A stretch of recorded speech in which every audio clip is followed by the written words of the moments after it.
दी छोड़ सतगुरु रामपाल जी परमेश्वर जी की जय हो।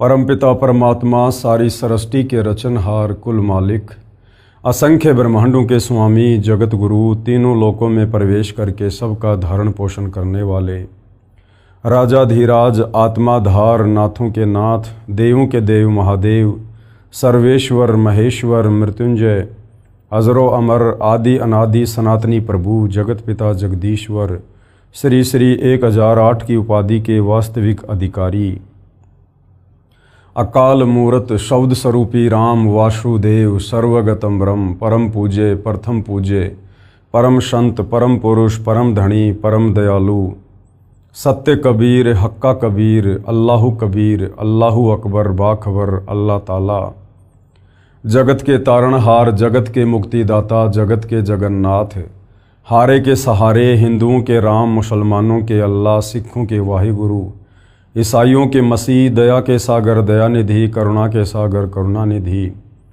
स्वयंभू परिभू संकट मोचन कष्ट हरण मंगल करण दुख भंजन अविगत कबीर निर्विकार निर्विषम परमात्मा अलय अलेख सतगुरु आदि अनादि सतगुरु असली मर्यादा पुरुषोत्तम असली राम असली कृष्ण असली घनश्याम असली मुरारी राजाओं के राजा महाराजाओं के महाराजा शहंशाहों के शहंशाह सम्राटों के सम्राट भगवानों के भगवान अल्लाहों के अल्लाह प्रभुओं के प्रभु मसीहाओं के मसीह सच्चे वाहिगुरु बाबाओं के बाबा पीरों के पीर सेठों के सेठ जगत सेठ सावड़सा सेठ सर्वगुण संपन्न अनंत कोटि कलाओं के स्वामी अनंत कोटि ब्रह्मांडों के नायक योगियों में महायोगी ध्यानियों में महाध्यानी सिद्धों में परम सिद्ध ज्ञानियों में तत्वज्ञानी ब्रह्म ज्ञानी महाज्ञानी परम ज्ञानी सर्वश्रेष्ठ ज्ञानी विज्ञानी युवा कबीर समर्थ कबीर असमवात अमित ओझा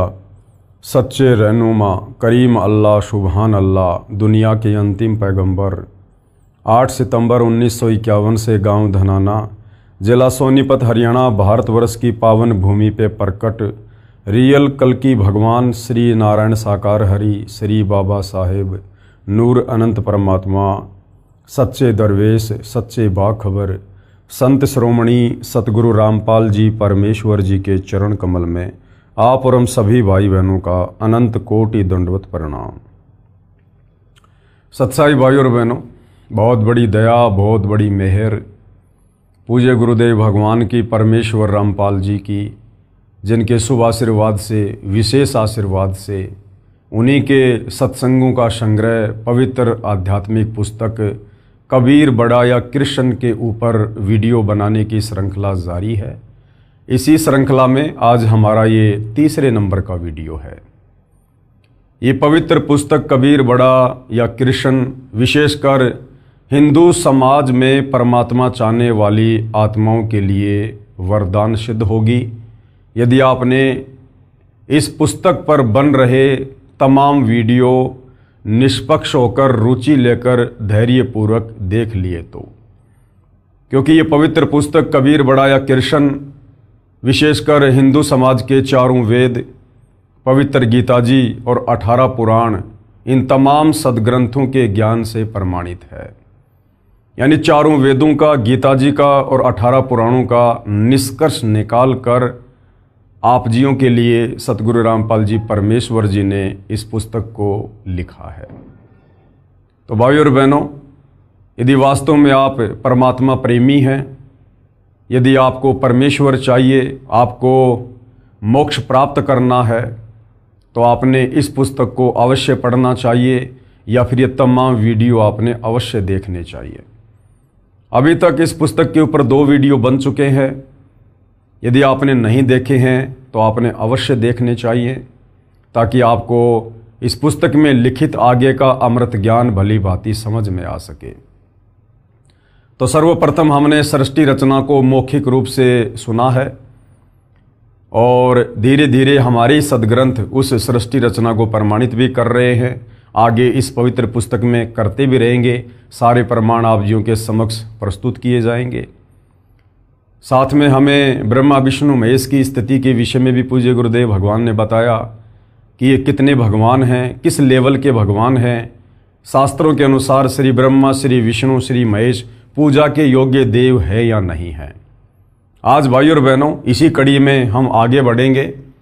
आज का हमारा टॉपिक है कौन कितना प्रभु, यानी कौन कितना बड़ा भगवान है, कौन किस लेवल का परमात्मा है। जैसे पवित्र गीता अध्याय 15 श्लोक नंबर 16 में क्षर और अक्षर दो भगवानों के विषय में जानकारी दी गई है और दोनों को नाशवान बताया है। इन दोनों के लोक भी नाशवान है और इन दोनों के लोक में रहने वाली आत्माओं को भी नाशवान बताया है।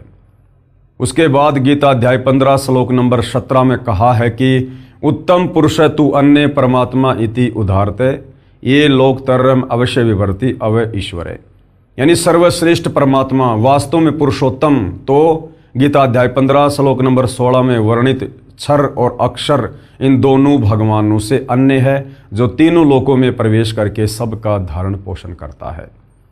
तो भाइयों और बहनों, भक्ति तो उस समय शुरू होगी जब पहले हमें भगवान का पता चलेगा।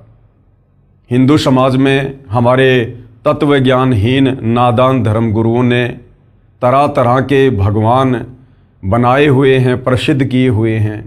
33 करोड़ देवी देवताओं की पूजा करवाई जाती है।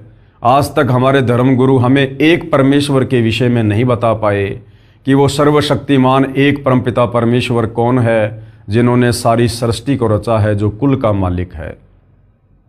तो भाइयों और बहनों, जब तक हमें ये पता नहीं चलेगा कि हम जिन भगवानों को भगवान मानकर पूज रहे हैं वो वास्तव में भगवान है या नहीं, वो पूजा के योग्य है या नहीं, वो वास्तव में सर्वशक्तिमान है या नहीं। मान लीजिए आपने गाय की आवश्यकता है, आप गाय लेने के लिए जा रहे हैं और गाय के विषय में आपको पता ही नहीं गाय कैसी होती है, और कोई आपको गाय की जगह गधी पकड़ा दे, आप तो उसको लेकर आ जाओगे, तो आप तो ठगे गए। तो इसी प्रकार हम सदियों से भक्ति और भगवान के नाम पर ठगे जा रहे हैं। हमें आज तक कोई भगवान के विषय में बताने वाला नहीं मिला कि भगवान कैसा है। किसी ने साकार बता दिया, किसी ने निराकार बता दिया, किसी ने कुछ बता दिया। तो जब तक हमें ये पता नहीं चलेगा कि वास्तव में एक पूर्ण परमात्मा कौन है, कैसा है, कहाँ रहता है, साकार है या निराकार है, मिलता है या नहीं मिलता है, उसकी भक्ति विधि कहाँ है, उसकी प्राप्ति के मंत्र क्या हैं, तब तक हमारी भक्ति कैसे शुरू होगी। तो सतगुरु रामपाल जी परमेश्वर सर्वप्रथम हमें यही बता रहे हैं कि कौन कितना प्रभु है। इस पुस्तक में श्री ब्रह्मा जी, श्री विष्णु जी, श्री शिव जी, श्री देवी दुर्गा जी, श्री काल ब्रह्म जी यानी क्षर ब्रह्म यानी क्षर पुरुष, और श्री पर ब्रह्म जी यानी अक्षर ब्रह्म यानी अक्षर पुरुष, तथा परम अक्षर ब्रह्म जी यानी परम अक्षर पुरुष यानी संत भाषा में जिसे सत्य पुरुष कहते हैं, की यथा स्थिति बताई है, जो संक्षिप्त में इस प्रकार है। यानी ब्रह्मा विष्णु महेश, ब्रह्मा विष्णु महेश की माता देवी दुर्गा, ब्रह्मा विष्णु महेश के पिता काल ब्रह्म जिसको क्षर पुरुष ज्योति निरंजन भी कहते हैं। उसके बाद अक्षर पुरुष जो सात संग ब्रह्मांड का स्वामी है, और उसके बाद परम अक्षर ब्रह्म, परम अक्षर पुरुष, सत्य पुरुष यानी कबीर देव। तो इनमें सर्वशक्तिमान सर्वश्रेष्ठ प्रभु कौन है, ये शास्त्रों से ही हमें गुरुदेव भगवान निष्कर्ष निकालकर बता रहे हैं। परम अक्षर ब्रह्म यानी कबीर देव, जिसका वर्णन गीता अध्याय 8 श्लोक 3, 8, 10 तथा 20 और 22 में, तथा गीता अध्याय 2 श्लोक नंबर 17, गीता अध्याय 15 श्लोक नंबर 17, गीता अध्याय 18 श्लोक 46, 61, 62, 66 में है। जिसकी शरण में जाने के लिए गीता ज्ञान बोलने वाले ने अर्जुन को कहा है। गीता बोलने वाला कौन है? ये काल ब्रह्म है, ब्रह्मा विष्णु महेश का पिता है, जो महाभारत के युद्ध के दौरान श्री कृष्ण जी के शरीर में प्रवेश करके गीता जी का ज्ञान बोल रहा है। तो इस गीता ज्ञानदाता काल ब्रह्म ने अर्जुन को क्या कहा है परम अक्षर ब्रह्म के विषय में, परमेश्वर के विषय में? कहा है कि उसकी शरण में जाने से परम शांति यानी जन्म मरण से छुटकारा मिलेगा तथा शाश्वत स्थानम यानी सनातन परम धाम यानी अविनाशी लोक यानी सतलोक प्राप्त होगा। कौन कह रहा है? गीता का ज्ञान देने वाला भगवान अपने से अन्य उस परम अक्षर ब्रह्म सत्य पुरुष कबीर देव की ओर संकेत कर रहा है इन तमाम गीता जी के श्लोकों में कि अर्जुन, मैं सर्वश्रेष्ठ परमात्मा नहीं हूं, मैं सर्वश्रेष्ठ प्रभु नहीं हूं। यदि तुझे वास्तव में जन्म और मरण से छुटकारा प्राप्त करना है, अगर तुझे अविनाशी धाम सतलोक जाना है, जहां जाने के बाद साधक लौटकर वापस इस गंदे लोक 21 ब्रह्मांड में नहीं आता है, तो तू उस परमेश्वर की शरण में जा। कौन से परमेश्वर की शरण में? उस कबीर देव की शरण में। यह कुल का मालिक है, वो कबीर परमेश्वर ही कुल का मालिक यानी सारी सृष्टि को रचने वाला सर्व सृष्टि का मालिक है। फिर गीता अध्याय 18 श्लोक 62 में इसी की शरण में जाने के लिए गीता ज्ञानदाता ने कहा है। श्लोक 66 में कहा है कि सर्वधर्मान यानी मेरे स्तर की सर्व धार्मिक क्रियाओं को परित्यज्य माम यानी मुझ में त्याग कर तू एकम यानी उस कुल के मालिक एक परमेश्वर की शरणम यानी शरण में व्रज यानी जा। अहम यानी मैं, तवा यानी तुझे, सर्व यानी सब, पापे भे यानी पापों से, मोक्षयामी यानी मुक्त कर दूंगा, मां शुच यानी शोक ना कर। कौन कह रहा है? गीता अध्याय 18 श्लोक नंबर 62 में गीता ज्ञानदाता काल ब्रह्म अर्जुन से कह रहा है कि अर्जुन, सर्वधर्मान परित्यज्य माम एकम शरणम व्रज अहम तवा सर्व पापे भे मोक्षयामी मा शुच। कि अर्जुन, तू मेरे स्तर की जितनी भी भक्ति कमाई है, धार्मिक अनुष्ठानों की कमाई है, वो तू मुझ में समर्पित कर दे और उस एकम जिसके समान कोई दूसरा ना हो, जिसकी शरण में जाने के लिए बार बार गीता ज्ञानदाता अर्जुन को कह रहा है कि एकम शरणम व्रज, तो उस अद्वितीय एक परमपिता परमेश्वर सर्वश्रेष्ठ भगवान की शरण में जा। मैं तुझे सब पापों से मुक्त कर दूंगा, तू शोक मत कर। तो गीता ज्ञानदाता जो हिंदुओं का भगवान है, परमात्मा है, वो अपने से अन्य किसी और सर्वश्रेष्ठ परमात्मा परम अक्षर ब्रह्म कबीर देव की शरण में जाने को अर्जुन को कह रहा है। तो फिर विचार करो, वर्तमान में उस गीता ज्ञानदाता की शरण में रहकर, जो कि काल ब्रह्म है, जिसका ओम मंत्र है, फिर भला उसकी शरण में रहकर हम कैसे मुक्ति प्राप्त कर सकते हैं, जो खुद अपने से अन्य किसी और को सर्वश्रेष्ठ परमात्मा बता रहा है।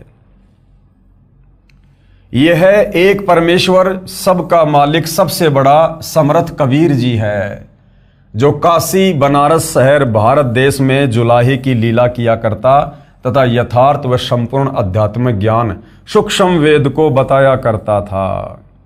650 साल पहले वो कबीर परमात्मा, वो परम अक्षर ब्रह्म, सर्वश्रेष्ठ परमात्मा समर्थ प्रभु बनारस के काशी शहर में प्रकट हुए। 120 वर्ष तक लीला करते हुए उन्होंने 5वें वेद सूक्ष्म वेद का ज्ञान दिया। अध्यात्म के विषय में जो कंप्लीट ज्ञान चारों वेदों में नहीं है, गीता जी में नहीं है, 18 पुराणों में नहीं है, किसी भी धर्म के धर्मशास्त्रों में नहीं है, उस ज्ञान को देने के लिए वो परम अक्षर ब्रह्म सत्य पुरुष कबीर देव सतलोक से चलकर स्वयं ही पृथ्वी पर प्रकट होता है। इसी ने, किसने? इस कबीर परमेश्वर ने सर्व ब्रह्मांडों की रचना की है।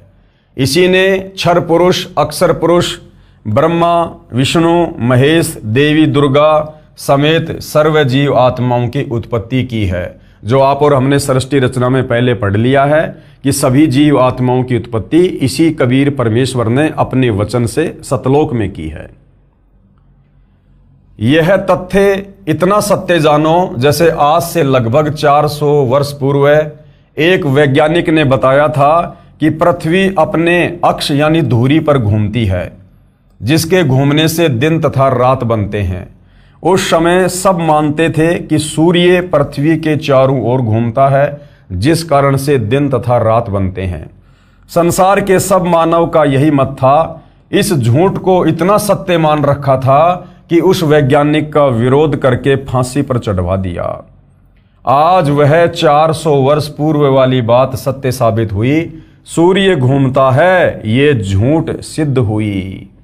यानी पृथ्वी ही घूमती है और पृथ्वी के घूमने के चलते दिन और रात बनते हैं। जिस वैज्ञानिक ने यह बात बताई थी 400 साल पहले, अन्य लोगों ने उसे फांसी पर चढ़वा दिया, ये कहकर कि पृथ्वी के घूमने से दिन रात नहीं बनते, सूर्य पृथ्वी के चारों तरफ घूमता है इसलिए दिन और रात बनते हैं। सत्य कहने वाले उस वैज्ञानिक को फांसी पे चढ़वा दिया। आज वही सत्य भाई और बहनों सृष्टि रचना को लेकर, इन ब्रह्मा विष्णु महेश की समर्थता को लेकर, दुर्गा और काल की समर्थता को लेकर, शास्त्र अनुकूल साधना को लेकर सतगुरु रामपाल जी सन 1994 से बता रहे हैं। और दुनिया वालों ने वही सब कुछ सतगुरु रामपाल जी के साथ भी करने का पूरा प्रयास किया। 2006 में करोथा कांड, 2014 में बरवाला कांड, आज भी लगातार संघर्ष जारी है, परंतु बिगाड़ कुछ नहीं पाए। क्यों? क्योंकि सतगुरु रामपाल जी यदि कोई सामान्य व्यक्ति होते, कोई सामान्य संत होते, तो शायद अब तक इनको भी फांसी पे चढ़वा दिया जाता उस वैज्ञानिक की तरह। परंतु दुनिया ऐसा नहीं कर पा रही, क्योंकि ये स्वयं कबीर देव है, कबीर परमेश्वर है, परम अक्षर ब्रह्म है, और ये वर्तमान का समय इन्होंने स्वयं ही निर्धारित किया हुआ है भक्ति के लिए, मोक्ष के लिए। और परमेश्वर जो ठान लेता है उसमें अड़ंगा भले ही दुनिया अड़ाकर अपने कर्म फोड़ सकती है, परंतु परमेश्वर के उस निर्धारित समय में वो किसी प्रकार का बदलाव नहीं कर सकती है। वर्तमान में काशी के जुलाहे कबीर को कुल का मालिक बताना इतना सत्य है जितना 400 वर्ष पहले पृथ्वी को अपनी धुरी पर घूमना बताना था। आप पाठक जन इस पुस्तक को पढ़कर मान लोगे कि वास्तव में कबीर जुलाहा पूर्ण परमात्मा है। Kabir is complete God. Satlok, Alakhlok, Agamlok तथा अकैलोक यानी अनामी लोक, इन 4 लोकों का समूह अमर लोक यानी सनातन परम धाम कहलाता है। इन चारों अमर लोकों में कबीर जी की राजधानी है। उनमें तख्त यानी सिंहासन बने हैं। उस सिंहासन के ऊपर बैठकर परमेश्वर कबीर जी राजा की तरह सिर के ऊपर मुकुट तथा छत्र आदि से शोभा पाता है। शतलोक में सत्य पुरुष कहलाता है, अलख लोक में अलख पुरुष कहलाता है, और अगम लोक में अगम पुरुष तथा अनामी लोक में अनामी पुरुष की पदवी प्राप्त है। जैसे भारत देश का प्रधानमंत्री जी देश का एकमात्र शासक है, प्रधानमंत्री जी अपने पास कई विभाग भी रख लेता है। उनके डॉक्यूमेंट पर हस्ताक्षर करता है तो मंत्री लिखा जाता है। प्रधानमंत्री कार्यालय के दस्तावेज पर हस्ताक्षर करता है तो प्रधानमंत्री लिख जाता है। व्यक्ति वही होता है। कबीर परमेश्वर विशेषकर सतलोक यानी सत्य लोक में बैठकर सब नीचे व ऊपर के लोकों को संभालते हैं। इसलिए सतलोक का विशेष महत्व हमारे लिए है। उसमें सत्य पुरुष पद से जाना जाता है, यानी सतलोक में सिंहासन पर विराजमान होने के चलते कबीर परमेश्वर को सत्य पुरुष की संज्ञा दी गई है। इसलिए सत्य पुरुष शब्द हमारे लिए अधिक मायने रखता है। सत्य पुरुष का मतलब है कबीर देव, कबीर परमात्मा। जैसे प्रधानमंत्री जी का शरीर का नाम अन्य होता है, ऐसे सत्य पुरुष यानी परम अक्षर ब्रह्म का नाम कबीर है। सत्य पुरुष यानी कबीर जी की सत्ता अक्षर पुरुष के 7 संग ब्रह्मांडों पर तथा अक्षर पुरुष के ऊपर भी है, तथा क्षर पुरुष यानी काल तथा इसके 21 ब्रह्मांडों के ऊपर भी है। इसलिए परम अक्षर ब्रह्म को वासुदेव यानी सब जगह पर अपना अधिकार रखने वाला कहा गया है। कबीर परमेश्वर जी को वासुदेव कहा गया है। वेदों में कबीर परमेश्वर का नाम वासुदेव है। वासुदेव का मतलब होता है जिसकी सत्ता, जिसका साम्राज्य सबके ऊपर है। तो सृष्टि रचना में हमने पढ़ा कि अक्षर पुरुष को 7 संग ब्रह्मांड कबीर परमात्मा ने ही दिए, और इस काल को 21 ब्रह्मांड भी कबीर परमात्मा ने ही दिए। इसलिए कबीर परमेश्वर वास्तव में वासुदेव है, क्योंकि इनकी सत्ता काल और अक्षर पुरुष के सर्व ब्रह्मांडों के ऊपर है। गीता अध्याय 7 श्लोक नंबर 19 में इसी वासुदेव के विषय में कहा है। अब श्री ब्रह्मा जो कि रजगुण है, श्री विष्णु जो कि सतोगुण युक्त है तथा श्री शिव जी जो कि तमोगुण की स्थिति बताता हूं।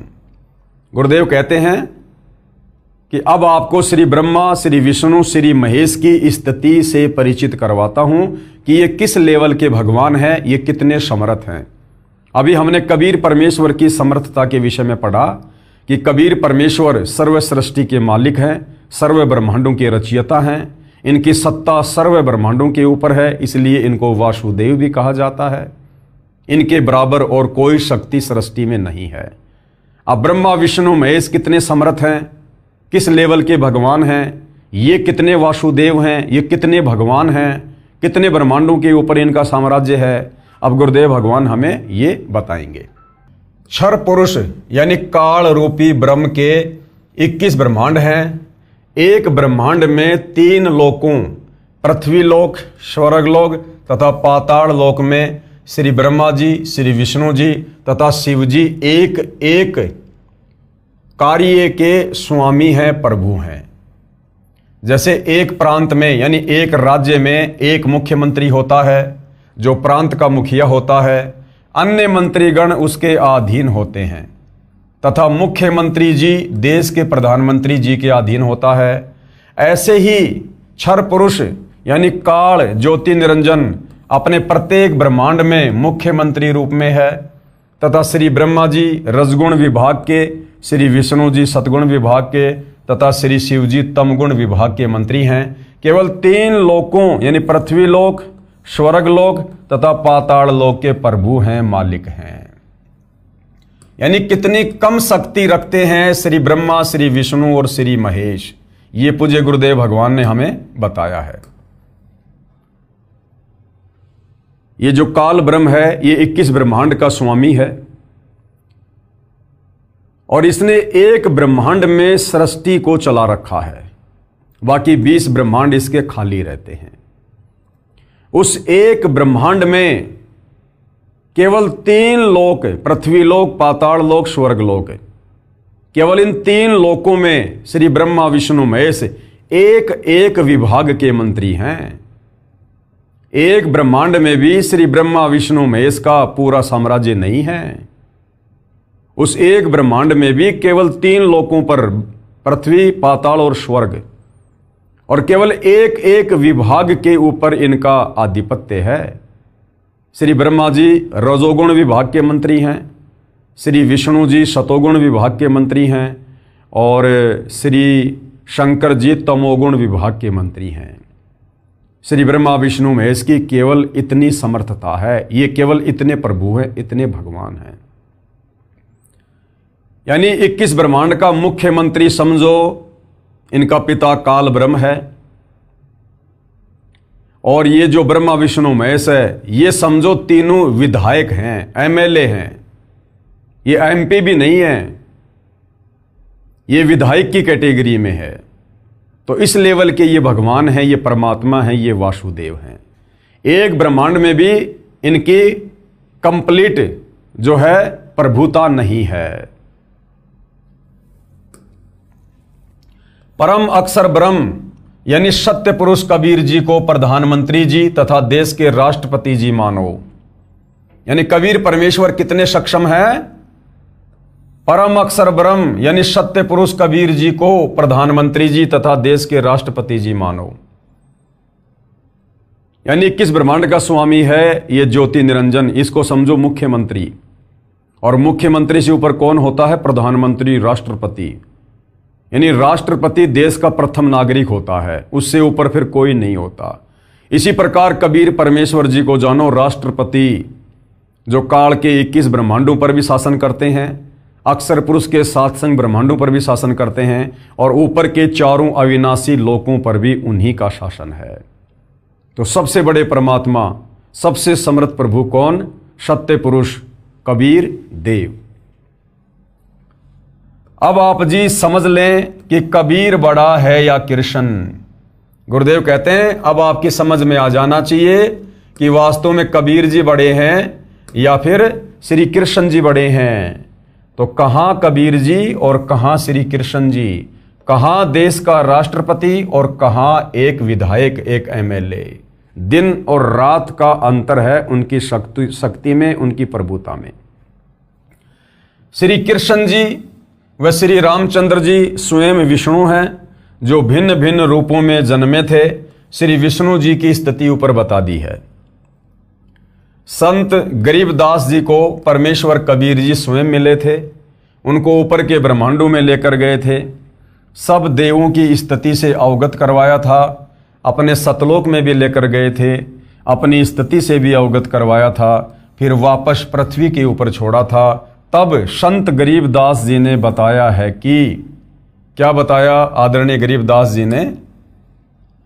गरीब तीन लोक का राज है, ब्रह्मा विष्णु महेश, और ऊंचा धाम कबीर का सतलोक प्रदेश।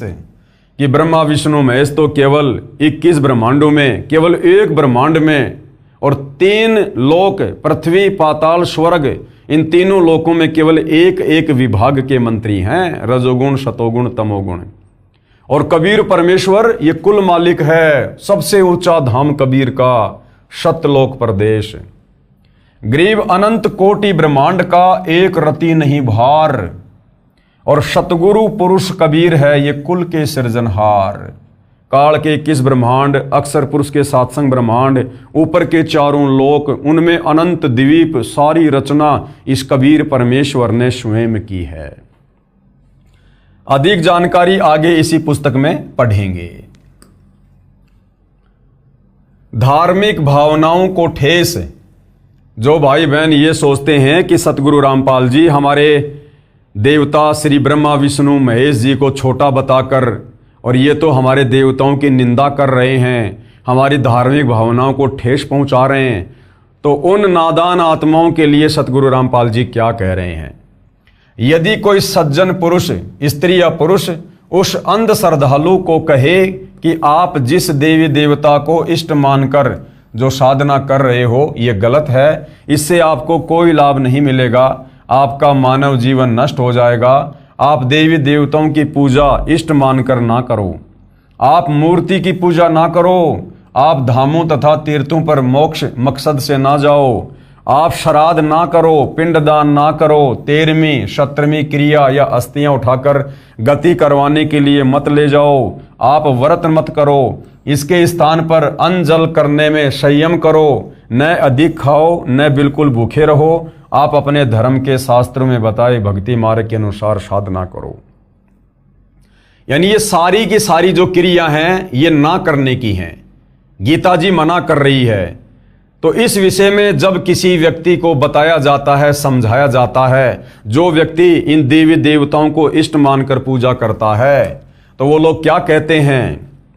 वह अंध श्रद्धावान यदि उस सज्जन पुरुष से कहे कि आप अच्छे व्यक्ति नहीं हो, आपने हमारी धार्मिक भावनाएं आहत की हैं, चला जा यहां से वरना तेरी हड्डी पसली एक कर दूंगा। जोर जोर से शोर मचाने लगता है, उसके शोर को सुनकर उसी क्षेत्र के, उसी तरह उन्हीं देवी देवताओं व तीर्थ धामों के उपासकों का हुजूम इकट्ठा हो जाता है और बात धर्म गुरुओं तक पहुंच जाती है। धर्म गुरु भी वही शास्त्र विरुद्ध मनमाना आचरण करने कराने वाले होते हैं। उन धर्म गुरुओं की पहुंच उच्च पद पर विराजमान राजनेताओं तक होती है। उन धर्म गुरुओं के फोन मंत्रियों, मुख्यमंत्रियों या स्थानीय नेताओं को जाते हैं। उच्च पद पर बैठे राजनेता स्थानीय प्रशासन को फोन करके धार्मिक भावना भड़काने का मुकदमा दर्ज करने को कहते हैं। उनके दबाव में प्रशासनिक अधिकारी तुरंत उस सज्जन पुरुष को गिरफ्तार करके मुकदमा बनाकर जेल भेज देते हैं। अब गुरुदेव कहते हैं, इसका जीवित उदाहरण बताता हूं आपको कि ये घटना सेम टू सेम किसके साथ घटित हो रही है। ये घटना स्वयं सतगुरु रामपाल जी के साथ घटित हुई है। क्योंकि सतगुरु रामपाल जी सतज्ञान बताते हैं, शास्त्रों के अनुसार ज्ञान बताते हैं, इन देवी देवताओं की स्तुति से भगत समाज को परिचित करवाते हैं और सर्वश्रेष्ठ प्रभु समर्थ परमात्मा कबीर देव की पूजा बताते हैं इष्ट रूप में। तो वो जो अंधश्रद्धावान हैं उनको ये बात हजम नहीं होती है, क्योंकि वो शास्त्रों से अपरिचित होते हैं। वो अपने धर्मगुरुओं को जाकर बताते हैं, धर्मगुरु भी शास्त्र विरुद्ध साधना करवा रहे होते हैं। उन धर्मगुरुओं की जानकारी उच्च अधिकारी प्रशासन में बैठे राजनेताओं से होती है। राजनेताओं की मदद से उस सज्जन पुरुष के ऊपर धार्मिक भावना भड़काने का मुकदमा करवा दिया जाता है। तो ये स्थिति सतगुरु रामपाल जी के साथ में बनी हुई है। जीवित उदाहरण, सन 2011 में मेरे यानी सतगुरु रामपाल जी के अनुयायी, जिनमें बेटियां भी शामिल हैं यानी भगत और भगतमतियां, मध्य प्रदेश प्रांत के शहर जबलपुर में पुस्तक ज्ञान गंगा, जो मेरे सत्संग प्रवचनों का संग्रह करके तैयार कर रखी है, उसका प्रचार कर रहे थे। लागत 30 रुपये परंतु 10 रुपये में बेच रहे थे, जिस कारण से हिंदू श्रद्धालु उत्साह से लेकर जा रहे थे। जब उन्होंने घर जाकर पढ़ा तो लगा कि अनर्थ हो गया, देवी देवताओं की पूजा गलत लिखी है, धामों तीर्थों पर जाना व्यर्थ लिखा है, माता दुर्गा का पति बताया है, श्री ब्रह्मा श्री विष्णु तथा श्री शिव का जन्म मरण बताया है, इनके माता पिता भी बताए हैं, हमारे देवताओं का अपमान किया है, मारो मारो। उन अंधश्रद्धा वालों ने पहले तो प्रचार करने वाले स्त्री पुरुषों को स्वयं पीटा, फिर थाने में ले गए। हजारों अंधश्रद्धावान इकट्ठे हो गए। जिला प्रशासन में बेचैनी हो गई, क्योंकि राजनेताओं के फोन स्थानीय डीसी, एसपी, आईजी तथा कमिश्नर के पास आने लगे। हमारे एक अनुयायी ने बताया कि उपायुक्त महोदय यानी डिप्टी कमिश्नर तथा पुलिस अधीक्षक महोदय थाने में आए, पुस्तक ज्ञान गंगा ली, उसको वहीं बैठकर पढ़ने लगे। अधिकारी सुशिक्षित तथा दिमागदार होते हैं, आईपीएस तथा आईएएस, उनको समझते देर नहीं लगी। इस पुस्तक में कुछ भी ऐसा नहीं लिखा है जिससे किसी की धार्मिक भावनाएं आहत होती हों। सब विवरण शास्त्रों से प्रमाणित करके लिखा है। सुबह 10 बजे से शाम के 5 बजे तक अधिकारीगण मुकदमा दर्ज करने से बचते रहे, परंतु उन अंधश्रद्धावानों ने मध्य प्रदेश के विधानसभा के अध्यक्ष ने पुनः फोन पर कहा कि अधिकारी केस दर्ज नहीं करना चाहते। तब विधानसभा अध्यक्ष ने अधिकारियों को धमकाया तो प्रशासन ने मजबूरन धार्मिक भावनाओं को भड़काने का मुकदमा आईपीसी की धारा 295A के तहत दर्ज करके लगभग 35 स्त्री पुरुषों को जेल भेज दिया। मुकदमा नंबर 201 दिनांक 8/5/2011, थाना मदन महल जबलपुर। विधानसभा अध्यक्ष ने अपने पद का दुरुपयोग करके पाप किया, उसका फल भी परमात्मा ने उसे तुरंत दिया। वह विधानसभा अध्यक्ष 2 महीने बाद ही मृत्यु को प्राप्त हुआ। उसका नाम था ईश्वरदास रोहाणी। इस मुकदमे को माननीय हाई कोर्ट जबलपुर में समाप्त करने की अर्जी MCRC नंबर 13577/2013 लगाई, जो माननीय उच्च न्यायालय जबलपुर मध्य प्रदेश ने वह मुकदमा दिनांक 20/7/2017 को खत्म कर दिया, क्योंकि पुस्तक में सर्व ज्ञान शास्त्र प्रमाणित मिला। लेकिन सन 2011 से 2017 तक निचली अदालतों में तारीखों पर तारीखें पड़ी, उन पर सर्व 35 अनुयायी अपना कार्य छोड़कर गए। किराया लगा, दिहाड़ी छोड़ी, वित्तीय नुकसान तथा परेशानी उन अंधश्रद्धावानों के हित के लिए झेली कि वे इस पुस्तक में लिखे शास्त्रों के प्रमाणों को आंखों देखकर शास्त्र विधि रहित साधना त्याग कर शास्त्रोक्त साधना करके अपने जीवन को धन्य बनाएं। क्योंकि श्रीमद् भगवद गीता अध्याय 16 श्लोक 23-24 में प्रमाण है। इन दोनों श्लोकों का वर्णन पुस्तक में आगे किया है, वहां पर हम पढ़ेंगे। अब गुरुदेव कह रहे हैं धार्मिक भावना। अपने धर्म की धार्मिक क्रियाओं तथा परमात्मा से संबंधित पूजा पद्धति के प्रति गहरी आस्था को धार्मिक भावना कहते हैं। धार्मिक भावनाओं को आहत करना, किसी के धर्म में चल रही पूजाओं तथा उसके परमात्मा के ऊपर बिना आधार के कटाक्ष या आलोचना करना धार्मिक भावनाओं को ठेस पहुंचाना है। तर्क वितर्क, किसी विषय पर अपनी राय देना, अन्य की राय का खंडन करना व अपनी का महिमा मंडन करना, अन्य द्वारा अपने सिद्धांत का समर्थन करना, उसके विचारों को गलत बताना, यह तर्क वितर्क है। इसमें किसी ग्रंथ को आधार माना जाए तो समाधान है, अन्यथा झूठा झगड़ा है।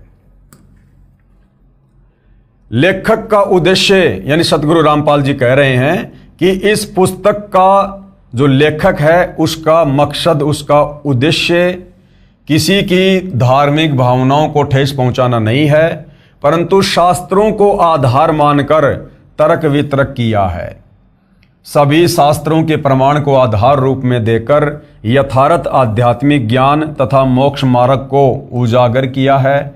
यदि इसे धार्मिक भावनाओं का आहत होना माना जाए तो दुर्भाग्य की बात है। मेरा यानी लेखक का उद्देश्य है कि विश्व के मानव को परमात्मा की खोज में इधर उधर भटकने से बचाकर प्रमाणित तथा लाभदायक शास्त्रोक्त आध्यात्मिक ज्ञान व साधना बताऊं, उनके मानव जीवन की रक्षा करूं। यदि ये धार्मिक भावनाओं को आहत महसूस होगा तो कोई बात नहीं, फिर तो ये करना आवश्यक है। गुरुदेव भगवान कहते हैं, यदि तुम्हारे ही धर्मशास्त्रों से प्रमाणित करके तुम्हें पूजा पाठ भक्ति विधि बताई जा रही है जो बिल्कुल सत्य है, और यदि फिर भी तुम्हें लगता है कि नहीं, हमारी धार्मिक भावनाओं को हमारे देवी देवताओं की निंदा करके जो है भड़काया जा रहा, ठेस पहुंचाई जा रही है, तो गुरुदेव भगवान कहते हैं फिर ये धार्मिक भावनाओं को ठेस पहुंचाना बहुत जरूरी है तुम्हारी आत्मा के कल्याण के लिए। यदि तुमने इस मनुष्य जन्म में शास्त्र अनुकूल साधना नहीं की और यदि मोक्ष से वंचित रह गए तो अगले जन्म में लक 84 में गधे कुत्ते सूअर बनकर घूमोगे। तो तुम्हारे को उस महाकष्ट से बचाने के लिए तुम्हारी उन धार्मिक भावनाओं को ठेस पहुंचाना बहुत जरूरी है, शास्त्रों के आधार पर। उदाहरण दे रहे हैं गुरुदेव। उदाहरण, एक समय एक लड़के ने कुछ बच्चों को पार्क में एक लकड़ी के खंबे पर चढ़ते उतरते खेलते देखा। उसने गली में खड़े बिजली के खंबे पर चढ़ना प्रारंभ किया। एक सज्जन पुरुष ने उसे देखा और दौड़कर उसे ऐसा करने से रोका। बच्चा रोने लगा। माता पिता को बताया कि एक व्यक्ति ने मुझे खेलने से रोका। वह व्यक्ति उसी गली में रहता था। माता पिता उस बच्चे को लेकर उस व्यक्ति के पास गए और कारण जाना तो पता चला कि उस व्यक्ति ने तो बच्चे के जीवन की रक्षा की है। बच्चे के माता पिता गए तो थे झगड़ा करने के मकसद से, परंतु उस व्यक्ति के उपकार का धन्यवाद करके आए। तो अगर जरा भी समझ, अगर जरा भी कॉमन सेंस या बुद्धि अगर पढ़ा लिखा हिंदू समाज रखता है तो सतगुरु रामपाल जी तो महाउपकार का कार्य कर रहे हैं।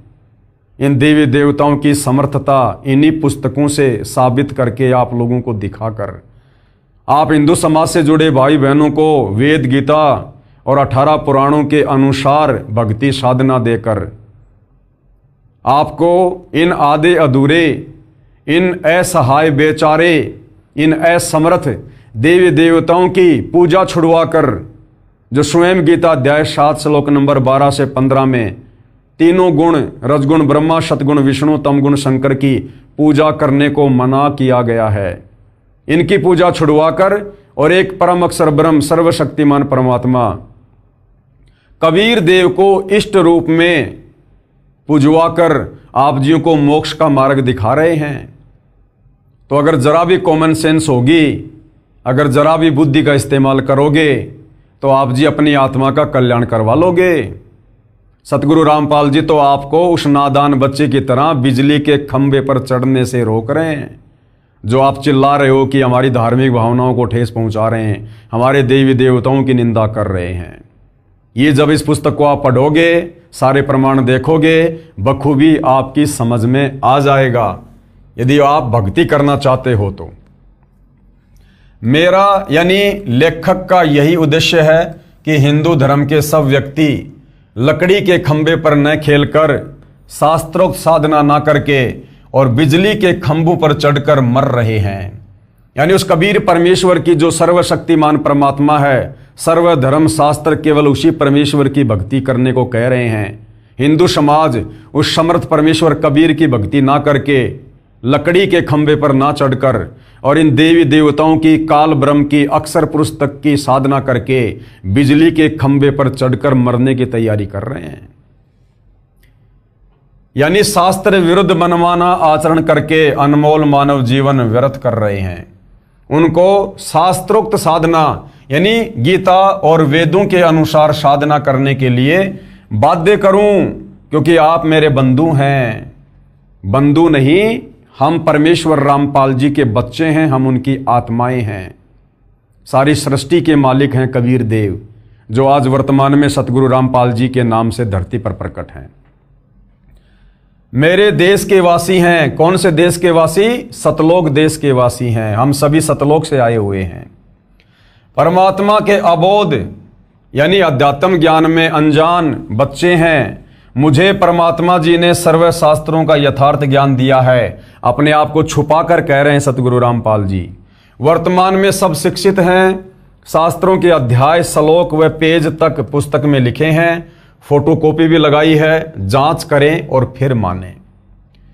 इस पुस्तक जिसका नाम है कबीर बड़ा या कृष्ण के लिखने का उद्देश्य है कि आप और मैं हिंदू धर्म में जन्मे हैं। आप और हम अवश्य जन्मे हैं, परंतु सतगुरु रामपाल जी का जन्म नहीं है। ये स्वयंभू परमात्मा है। लीला परमेश्वर कुछ भी कर सकते हैं। ये आपको आगे धीरे धीरे समझ में आएगा। आप और मैं हिंदू धर्म में जन्मे हैं। पहले ये दास यानी रामपाल दास भी आप वाली साधना लोक वेद वाली ही किया करता था। परमात्मा की कृपा से एक तत्वदर्शी संत मिल गए। उन्होंने शास्त्रों से प्रमाण बताकर मेरी शास्त्र विरुद्ध साधना, जो वर्तमान में हिंदू धर्म में प्रचलित है, ब्रह्मा विष्णु महेश वाली, उसको छुड़वाकर शास्त्रों में लिखी सत्य साधना का उपदेश देकर मेरे मानव जीवन को नष्ट होने से बचाया। उस महापुरुष यानी मेरे पूज्य गुरुदेव श्री राम देवानंद जी महाराज की मेरी 101 पीढ़ी एहसानमंद रहेगी। ये केवल भाइयों और बहनों एक खेल है, एक लीला है। सतगुरु रामपाल जी तो स्वयं कबीर परमेश्वर हैं, गुरुओं के गुरु हैं, संत शिरोमणि हैं, जगत गुरु हैं। इनको इस सृष्टि का कोई भी जीव उपदेश नहीं दे सकता, ज्ञान नहीं दे सकता। लेकिन यहाँ वो कबीर परमात्मा एक आम संत के रूप में प्रकट होकर आम व्यक्ति की लीला करके और एक अच्छी आत्मा को मुंह बोला गुरु बनाकर गुरु शिष्य परंपरा को बनाकर रखते हैं। उस आधार से गुरुदेव यहाँ पर अपने मुंह बोले गुरुदेव श्री राम देवानंद जी को महिमा दे रहे हैं। कबीर परमेश्वर जी ने सूक्ष्म वेद में कहा है कि कबीर पीछे लाग्या जाऊ था लोक वेद के साथ। यानी जैसे दुनिया दंत कथाओं के आधार पर, लोक वेद के आधार पर, शास्त्र विरुद्ध साधना के आधार पर लगी हुई थी पूजा पाठ में, कहते हैं हम भी उसी हिसाब से चल रहे थे। पीछे लाग्या जाऊ था लोक वेद के साथ और मार्ग में सतगुरु मिले दीपक दीन्या हाथ। लेकिन मुझे आगे चलकर इस भक्ति मार्ग में सच्चा गुरु मिल गया और उन्होंने मेरे हाथ में तत्व ज्ञान रूपी दीपक दे दिया। यानी मुझे शास्त्र अनुसार साधना पर लगा दिया। अर्थात बताया है कि एक साधक अपने धर्म में लोकवेद क्या होता है? दंत कथा, यानी सुनी सुनाई बात जिसका कोई आधार ना हो। यानी सुनी सुनाई बातों के आधार से जो शास्त्र प्रमाणित साधना नहीं थी, साधना करता हुआ भक्ति मार्ग पर चला जा रहा था, यानी तीर्थ धामों पर भटक रहा था। उस मार्ग में यानी भक्ति करते करते तत्वदर्शी संत मिल गया जिसने शास्त्रों का ज्ञान करवाया। यानी जैसे अंधेरे में भटक रहे व्यक्ति को दीपक मिल जाए तो वह मार्ग पर चलता है, कुमार्ग को त्याग देता है। जैसे आप और हम सभी भगत भाई बहन सतगुरु रामपाल जी परमेश्वर जी की शरण में आने से पहले हम उस लोकवेद दंत कथा के आधार से शास्त्र विरुद्ध साधना कर रहे थे। जो जैसी भक्ति बता देता था, कोई व्रत बता देता था, कोई पैदल यात्रा बता दिया करता, कोई मंदिर मस्जिद की भक्ति बता दिया करता। हम सब क्रियाएं कर रहे थे क्योंकि हमें अध्यात्म का ज्ञान नहीं था। आगे चलकर हमें तत्वदर्शी संत मिल गए, सतगुरु रामपाल जी मिल गए और उन्होंने हमें शास्त्रों से प्रमाणित करके भक्ति साधना बताई। अर्थात वो तत्व ज्ञान रूपी दीपक गुरुदेव ने आप और हमें दे दिया। उसकी रोशनी में हम भ्रमने भटकने से बच गए और शास्त्र अनुकूल साधना पर लग गए। उसी प्रकार मैं यानी साधक यानी भगत उस तत्व ज्ञान रूपी शास्त्रों के ज्ञान रूपी दीपक की रोशनी में चलने लगा और मंजिल को प्राप्त किया। सूक्ष्म वेद में कहा है, सूक्ष्म वेद क्या है? पांचवा वेद। जैसे 4 वेद हैं, यजुर्वेद, ऋग्वेद, सामवेद, अथर्ववेद।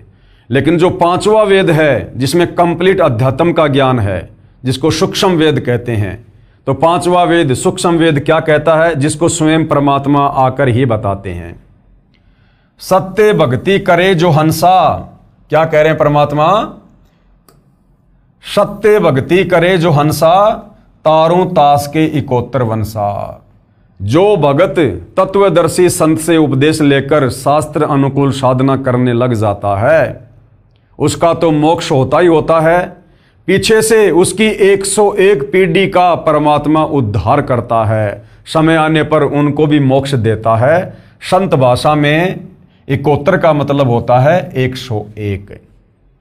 तो मालिक कहते हैं सत्य भक्ति करे जो हंसा, हंसा यानी भगत, तारों तास के इकोत्तर वंशा, उसकी 101 पीढ़ियों का उद्धार करूंगा।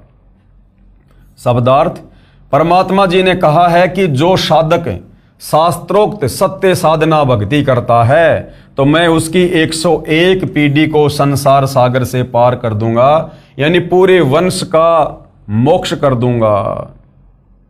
प्रिय पाठकों, मेरी यानी लेखक की तो 71 पीढ़ी निसंदेह पार होगी।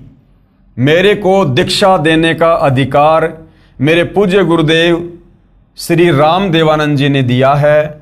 जो भगत भगतमती मेरे से दीक्षा लेकर यानी सतगुरु रामपाल जी से उपदेश लेकर शास्त्र विरुद्ध पुरानी भक्ति साधना त्याग कर और शास्त्रोक्त साधना अपनी आंखों से शास्त्रों में देखकर विश्वास के साथ आजीवन करेगा, वह तथा उसकी इकोत्तर यानी 101 पीढ़ियां भवसागर से पार हो जाएंगी।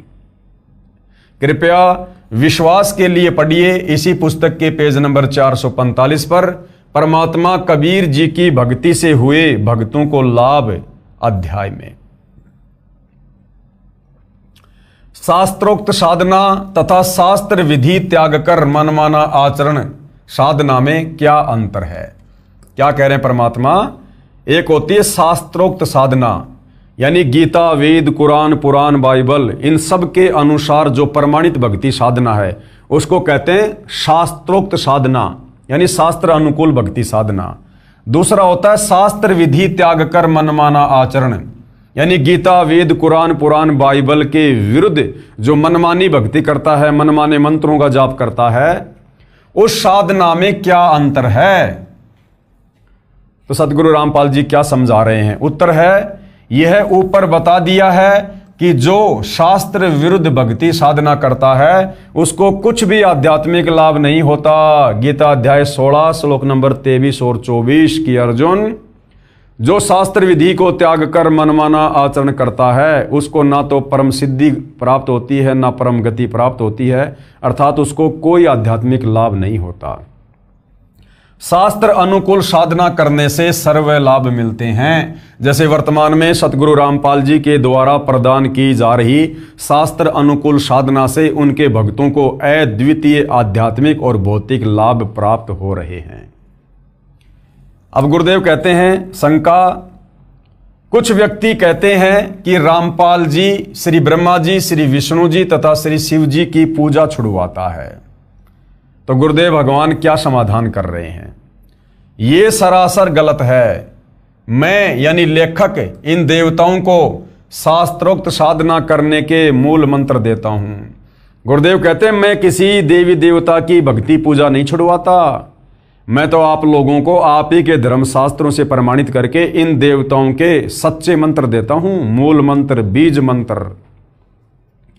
जैसे श्रीमद् भगवद गीता अध्याय 15 श्लोक 1 से 4 तथा 16-17 में कहा है कि यह संसार ऐसा जानो जैसे पीपल का वृक्ष उल्टा लटका है, ऊपर को मूल यानी जड़ तो परम अक्षर पुरुष है यानी कबीर देव है, तथा तना अक्षर पुरुष है, उससे मोटी डार निकली है वह क्षर पुरुष यानी काल ब्रह्म है, जिसे ज्योति निरंजन भी कहते हैं।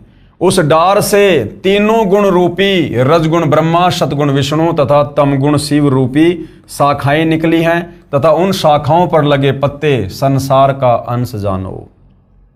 विचार करो पाठक जनों, क्या कह रहे हैं गुरुदेव भगवान। हम आम का पौधा वन विभाग की नर्सरी से लाकर जमीन में गड्ढा बनाकर रोपेंगे, उसकी जड़ की सिंचाई करेंगे। उद्देश्य रहेगा कि यह पौधा पेड़ बने और शाखाओं को फल लगे और हम खाएं और अन्य को खिलाएं या बेचकर अपना निर्वाह चलाएं। क्या हम पौधे की शाखाओं को तोड़ फेंकेंगे? बिल्कुल भी नहीं तोड़कर फेंकेंगे, क्योंकि शाखाओं के ही तो फल लगेंगे। इसी प्रकार भक्ति रूपी पेड़ की शाखा है रजगुण ब्रह्मा, सतगुण विष्णु, तमगुण शंकर। तो सतगुरु रामपाल जी इस भक्ति रूपी पेड़ की शाखाओं को, ब्रह्मा विष्णु महेश की पूजा को कैसे छुड़वा देंगे, इनकी भक्ति को कैसे छुड़वा देंगे। सतगुरु रामपाल जी तो इन शाखाओं के यथार्थ मंत्र बता रहे हैं ताकि इन पर तुरंत फल लगना शुरू हो जाए। क्या हम पौधे की शाखाओं को तोड़ फेंकेंगे? उत्तर है कभी नहीं। इसी प्रकार तीनों देवता श्री ब्रह्मा जी, श्री विष्णु जी तथा श्री शिव जी प्राणी को कर्मों का फल देते हैं। ये हमारी साधना के अभिन्न अंग हैं, इनको छोड़ नहीं सकते। इन तीनों देवताओं से लाभ लेने के विशेष मंत्र हैं जो सूक्ष्म वेद में बताए हैं, जो मेरे पास हैं यानी सतगुरु रामपाल जी के पास हैं और विश्व में किसी के पास नहीं है। तो सतगुरु रामपाल जी तो हमें इन तीनों देवता ब्रह्मा विष्णु महेश के वास्तविक मंत्र बताते हैं, इनके मूल मंत्र, इनके बीज मंत्र, ताकि उन मंत्रों का जाप करने से ये तुरंत आप और हमारे ऊपर ध्यान देना शुरू कर दें। जैसे गुरुदेव भगवान ने उदाहरण देकर समझाया, जैसे भैंसा यानी झोटा होता है, उस भैंसे का एक मूल मंत्र है, उससे उसको पुकारने से वह तुरंत सक्रिय हो जाता है। वह उस मंत्र के वश है, उसके वश की बात नहीं रहती। और वो मंत्र है हुर्र हुर्र, जिसको सुनते ही भैंसे के कान खड़े हो जाते हैं। इस मंत्र का प्रयोग वह व्यक्ति करता है जिसने अपनी भैंस को भैंसे से गर्भ धारण करवाना होता है। यदि उस पशु को उसके प्रचलित नाम भैंसा भैंसा करके पुकारें तो वह टस से मस नहीं होता। ठीक इसी प्रकार इन तीनों देवताओं श्री ब्रह्मा जी, श्री विष्णु जी तथा श्री शिव जी के यथार्थ मंत्र साधना करने के हैं, जिनके जाप से ये शीघ्र प्रभावित होते हैं तथा तुरंत कर्म फल देते हैं। गुरुदेव ने बताया जैसे भैंसा यानी झोटा होता है, उसको भैंसा भैंसा झोटा झोटा करते रहो उसके पास खड़े होकर, वो टस से भी मस नहीं होता, कान भी नहीं लाएगा, क्योंकि भैंसा केवल उसके शरीर का नाम है, उसकी पहचान है। परंतु उसको प्रभावित करने का उसका एक मूल मंत्र है, बीज मंत्र है। धीरे से कह दो हुर्र रही, तुरंत वो भैंसा कान खड़ा करके देखेगा कि मुझे कौन पुकार रहा है। वो हुर्र उसका मंत्र है। उस हुर्र की आवाज को सुनकर तुरंत उसने कान खड़े कर लिए, जबकि पहले हम भैंसा भैंसा कह रहे थे, वो सुन भी नहीं रहा था। इसी प्रकार श्री ब्रह्मा, श्री विष्णु, श्री महेश, इनके मूल मंत्र हैं, इनके बीज मंत्र हैं, जो केवल इस पृथ्वी पर सतगुरु रामपाल जी के पास हैं। बाकी आप चाहे कितना ही श्री ब्रह्मा ओम श्री शंकर देवाय नमः, श्री ब्रह्मा देवाय नमः, श्री विष्णु देवाय नमः, ओम नमो भागवते वासुदेवाय नमः, इनके नाम लेकर आप कितने ही जाप कर लो, ये ब्रह्मा विष्णु महेश उस भैंसे की तरह टस से मस भी नहीं होंगे। और जैसे ही आप सतगुरु रामपाल जी के ज्ञान को समझकर उनसे उपदेश प्राप्त करेंगे, प्रथम दीक्षा लेंगे, तो प्रथम दीक्षा में इन्हीं देवी देवताओं के मंत्र दिए जाते हैं। प्रथम दीक्षा में सतगुरु रामपाल जी इन्हीं पांचों देवी देवताओं के मंत्र देते हैं। श्री ब्रह्मा और शावत्री जी का, श्री गणेश जी का, श्री विष्णु और लक्ष्मी जी का, देवी दुर्गा का, शंकर और पार्वती का। क्योंकि इन पांचों देवताओं का स्थान हमारे शरीर में बने इन कमल चक्रों में है। और जब हम अधिकारी गुरु तत्वदर्शी संत से उपदेश प्राप्त करके जब इन मंत्रों का उनके द्वारा बताई गई विधि अनुसार जाप करेंगे तो ये देवी देवता तुरंत सक्रिय हो जाते हैं कि भगत हमें क्यों पुकार रहा है, भगत को किस वस्तु की आवश्यकता है, और हमें सर्व भौतिक सुविधा मिलनी शुरू हो जाती है। तो सतगुरु रामपाल जी श्री ब्रह्मा, श्री विष्णु, श्री शंकर जी की भक्ति छुड़वाते नहीं हैं, बल्कि इनके यथार्थ मंत्र जो शास्त्र प्रमाणित है वो हमें देते हैं ताकि हम भक्ति मार्ग पर इनसे लाभ प्राप्त कर सकें। हमने पूजा मूल परम अक्षर ब्रह्म यानी परमेश्वर को इष्ट रूप मानकर करनी है। यानी हमने पूजा तो करनी है कबीर परमेश्वर की, और कोई पूजा के योग्य समर्थ भगवान सृष्टि में नहीं है। परंतु इस पूजा की पद्धति में ये तीनों देवता भी इस साधना का अभिन्न अंग हैं। जिस प्रकार हमने यदि आम के पौधे से आम प्राप्त करने हैं तो हमने पूजा तो करनी पड़ेगी जड़ों की, हमने पानी खाद डालना पड़ेगा उस आम के पेड़ की जड़ों में, परंतु फल तो शाखाओं को लगेंगे। तो इसी प्रकार भक्ति रूपी पौधे की जड़ है कबीर भगवान, जिनको इष्ट रूप में हमने पूजना है, और भक्ति रूपी पौधे के फिर फल लगेंगे ब्रह्मा विष्णु महेश के माध्यम से। यानी आप और हमें यहां पर तमाम भौतिक सुविधाएं प्राप्त होंगी ब्रह्मा विष्णु महेश के माध्यम से, जो भक्ति रूपी पौधे की टहनियां हैं। तो सतगुरु रामपाल जी हमसे पूजा करवाते हैं कबीर परमेश्वर की, और साथ में हम साधना करते हैं श्री ब्रह्मा, श्री विष्णु, श्री महेश की। पूजा में और साधना में रात दिन का अंतर है। हमने पूजा करनी है कबीर भगवान की और साधना करनी है ब्रह्मा विष्णु महेश की। हमने पूजा मूल रूप यानी परम अक्षर ब्रह्म यानी कबीर परमेश्वर को इष्ट रूप मानकर करनी है। जैसे आम के पौधे की जड़ की सिंचाई यानी पूजा करने से पौधे के सर्व अंग विकसित होते हैं, यानी सर्व देवता प्रसन्न होते हैं। शास्त्र विधि विरुद्ध साधना वह है जिसमें संसार रूपी पौधे को शाखाओं की ओर से जमीन में गड्ढा खोदकर मिट्टी में गाड़कर इन शाखाओं की सिंचाई यानी पूजा करते हैं। यानी जो श्री ब्रह्मा विष्णु महेश को ही अपना इष्ट मानकर पूजते हैं, वो तो समझो शाम के पौधे को टहनियों की तरफ से जमीन में गाड़ रहे हैं, और टहनियों को जमीन में गाड़कर कितना खाद और पानी दे दो, कितनी भक्ति कर लो, वो पौधा कभी फलेगा नहीं, वो नष्ट हो जाएगा। जड़ को ऊपर कर देते हैं जो व्यर्थ है, मूर्ख ही ऐसा कर सकते हैं, बुद्धिमान नहीं। तो शास्त्रों के अनुसार जो व्यक्ति ब्रह्मा विष्णु महेश को अपना इष्ट मानकर पूजते हैं वो समझदार नहीं बल्कि मूर्ख व्यक्ति की श्रेणी में है। कृपया देखिए पेज नंबर 6 पर भी 2 चित्र आम के पौधे के, जिनमें शास्त्र विरुद्ध और शास्त्र अनुकूल साधना चित्रों द्वारा समझाई है, जो हम दूसरे नंबर की वीडियो में देख चुके हैं। यह तत्व ज्ञान परमेश्वर कबीर जी ने बताया है तथा मेरे पूज्य गुरुदेव श्री राम देवानंद जी की कृपा व आशीर्वाद से मुझे समझ आया है। ये अटल सत्य ज्ञान है, परंतु जनसाधारण यानी वर्तमान सर्व मानव के लिए इतना जटिल है जितना 400 वर्ष पूर्व वैज्ञानिक निकोडिन कोपरनिकस ने कहा था कि सूर्य के पृथ्वी के चारों ओर घूमने से दिन रात नहीं बनते, पृथ्वी अपने अक्ष पर यानी धुरी पर घूमती है, जिस कारण से दिन रात बनते हैं। उस समय सबकी धारणा थी कि सूर्य पृथ्वी के चारों ओर घूमता है, इस कारण दिन रात बनते हैं। उस समय उस सच्चे वैज्ञानिक का धर्मांध व्यक्तियों ने जनता को भड़काकर इतना प्रबल विरोध किया कि ये झूठ बोलता है, ये धर्म के विरुद्ध है, इसको फांसी पर लटकाकर मार डालो। उस देश में गवर्नर को दंड देने व क्षमा करने का अधिकार था। कहते हैं कि गवर्नर ने वैज्ञानिक से कहा था कि आप एक बार जनता के सामने कह दें कि पृथ्वी नहीं घूमती, सूर्य घूमने से दिन रात बनते हैं, मैं आपको क्षमा कर दूंगा।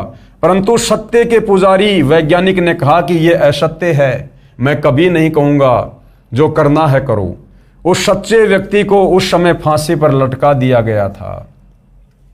बाद में 400 साल बाद उस दिवंगत वैज्ञानिक की आत्मा से विश्व ने क्षमा याचना की कि आपका बताया विधान सत्य था, हमको क्षमा करना, यही दशा मेरी है। अब गुरुदेव भगवान क्या कह रहे हैं कि वर्तमान में उस वैज्ञानिक जैसी दशा मेरे साथ हो रही है।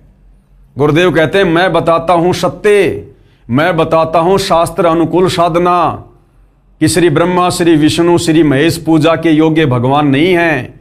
ये अजरो अमर परमात्मा नहीं है, इनका तो जन्म और मरण होता है। दुर्गा इनकी माँ है, काल ब्रह्म इनका पिता है। ये इष्ट रूप में पूजने योग्य नहीं है। गीता अध्याय 7 श्लोक नंबर 12 से 15 इन तीनों गुणों की, रजगुण ब्रह्मा, सतगुण विष्णु, तमगुण शंकर की भक्ति करने के लिए मना कर रही है। तो ये दुनिया वाले और ये धर्मगुरु इसी प्रकार से सतगुरु रामपाल जी का विरोध कर रहे हैं कि ये झूठ बोल रहा है, हमारे ब्रह्मा विष्णु महेश को छोटा साबित करने में लगा है, उनकी निंदा कर रहा है।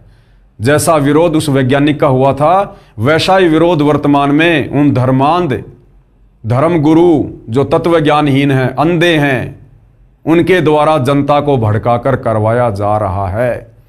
परंतु भाई वो वैज्ञानिक तो एक जीव था, एक व्यक्ति था, जिस कारण से उसके ऊपर और उन लोगों ने इस प्रकार से अत्याचार करवाकर मृत्यु के घाट उतरवा दिया।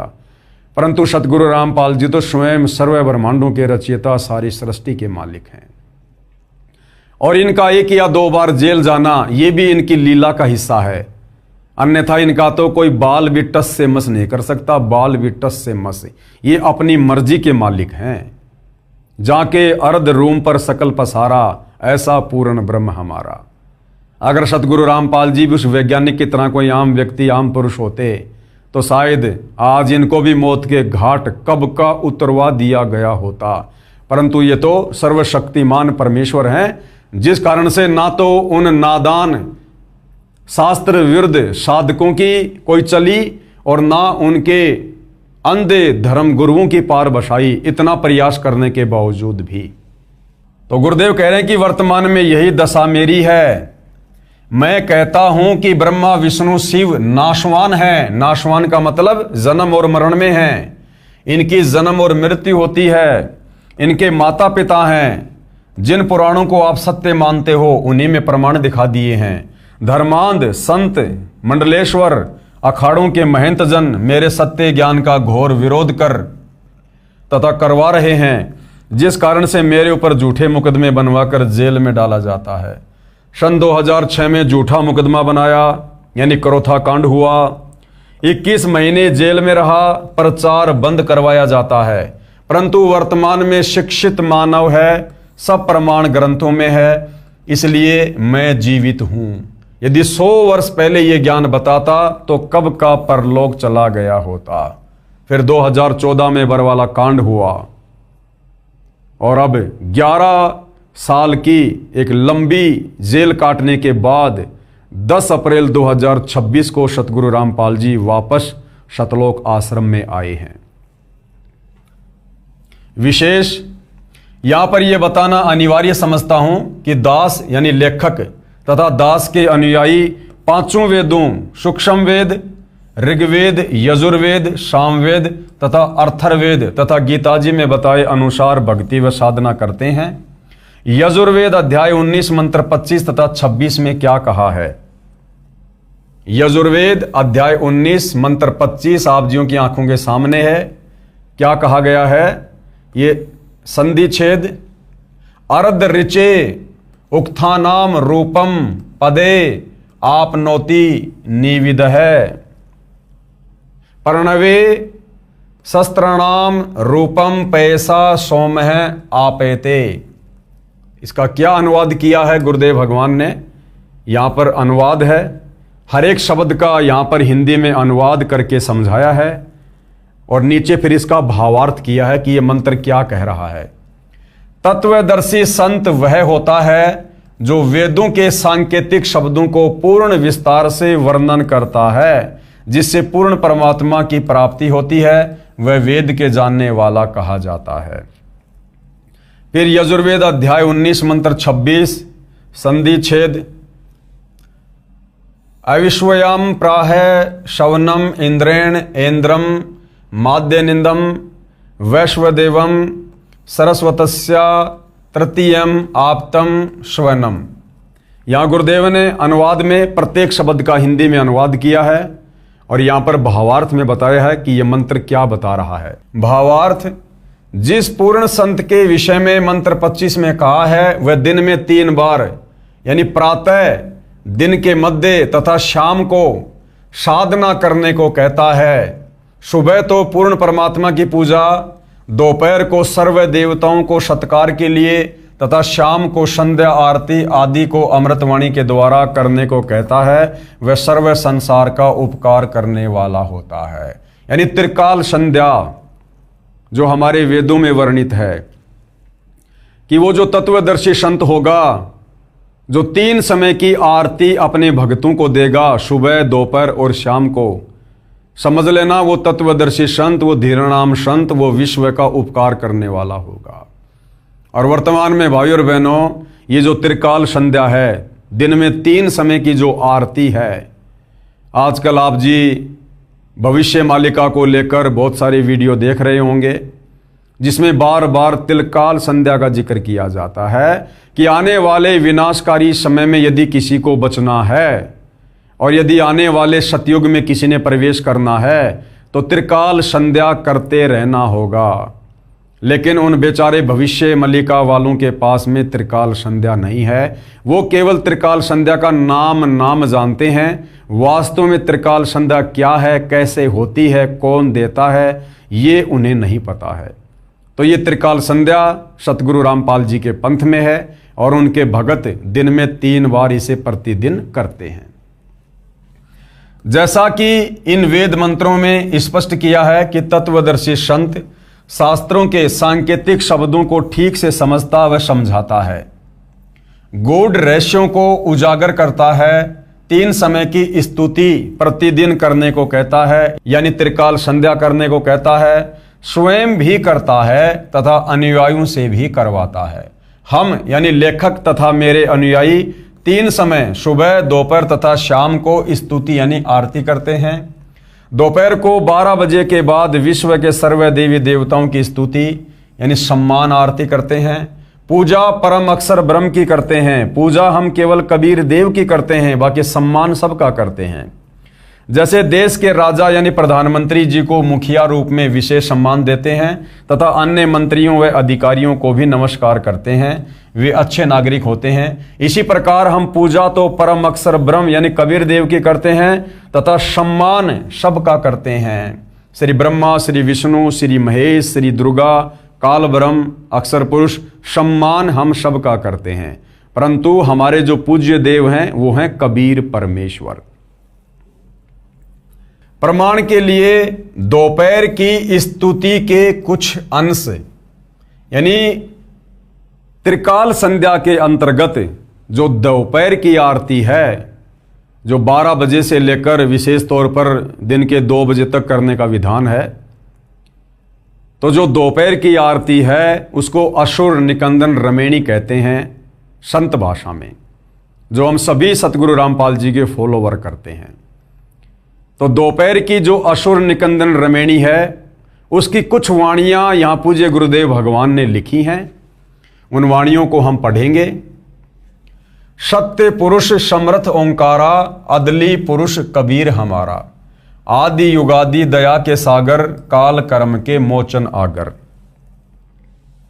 दुख भंजन दरवेश दयाला, असुर निकंदन कर पैमाला। आब खाक पावक और पौना, गगन सुन दरियाई दोना। धर्म राय दरबानी चेरा, सुर असुरों का करे निबेरा। सत का राज धर्म राय करही, अपना किया सभय दंड भरही। शंकर शेष और ब्रह्मा विष्णु, नारद सारद जा उर रसनम। गौरीज और गणेश गोसाई, कारज सकल सिद्ध हो जाई। जो कहते हैं ना कि सतगुरु रामपाल जी ब्रह्मा विष्णु महेश की साधना छुड़वाते हैं, निंदा करते हैं, हम सभी सतगुरु रामपाल जी के भगत सतगुरु रामपाल जी के द्वारा दी गई दोपहर की आरती में इन सभी देवी देवताओं का नाम लेकर इनका आदर सत्कार करते हैं।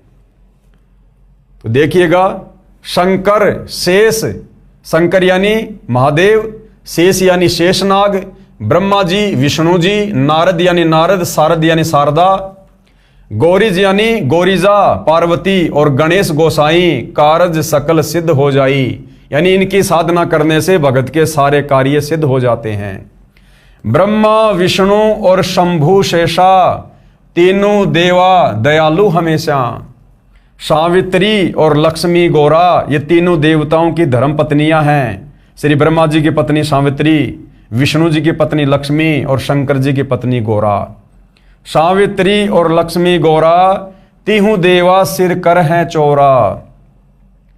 लील नाभ से ब्रह्मा आए, यानी विष्णु जी की नाभि कमल से ब्रह्मा जी की उत्पत्ति हुई, और आदि ओम के पुत्र कहे। आदि ओम यानी ये काल ब्रह्म।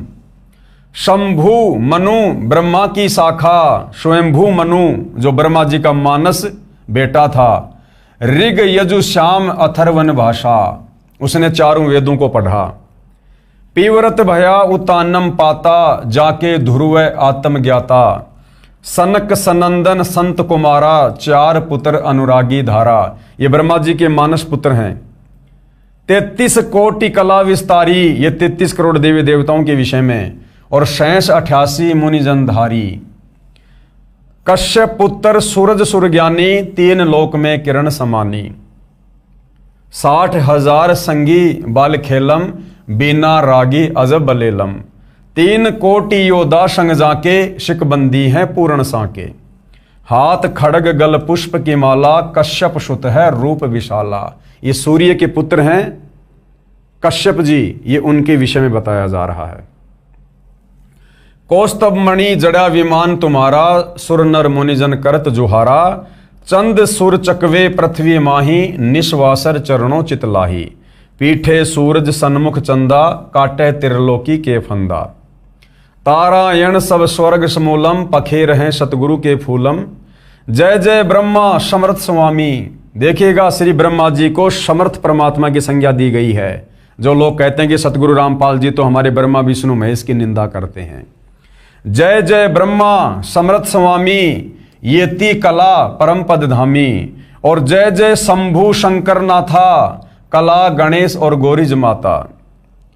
कोटि कटक पैमाल करंता, ऐसा शंभु समर्थ कंता। चंद लिलाट सुर संगीता, योगी शंकर ध्यान उदिता। नील कंठ सोहे गरुड़ासन, शंभु योगी अचल सिंहासन। गंग तरंग छूटे बहुदारा, और अजप्पा तारी जय जयकारा। रिद्धि सिद्धि दाता शंभु गोसाई, दारिद्र मोक्ष सबय हो जाई। आसन पदम लगाए योगी, नी इच्छा निर्वाणी भोगी। ये शंकर जी के बारे में बताया जा रहा है।